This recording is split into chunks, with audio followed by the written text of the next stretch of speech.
KHASI ke Pynpaw ke Jingsngewsih Halor ke Jingjia Mukroh. Barka kuat ki beriu ki bedon keti bakin syak kemno. U General Secretary ke HYC ulaong bawat hadian kini ke jengkular na ke sorkar jela ki beriu ki bedon keti ban siat yap ya Ngut ki Lanot kidang ya latlan bat kimpat le AA persya yaki.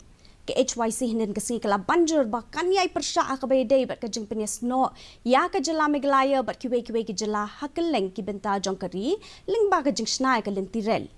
Hakajuk kupor uba roy kupar sindram ubade u General Secretary ke HYC ulaong batat haduk ba ompat la bantau ki lat ki lenti ki bapaka ban kmi ya karung kami ju ki bender ken om yakran AA show Halor kani kaman. Has approached the central for CBI inquiry, but till date we have not seen any action on the ground. The perpetrators of the crime, particularly the Assam police and the forest personnel, they have not been arrested or any stern action has been taken against them.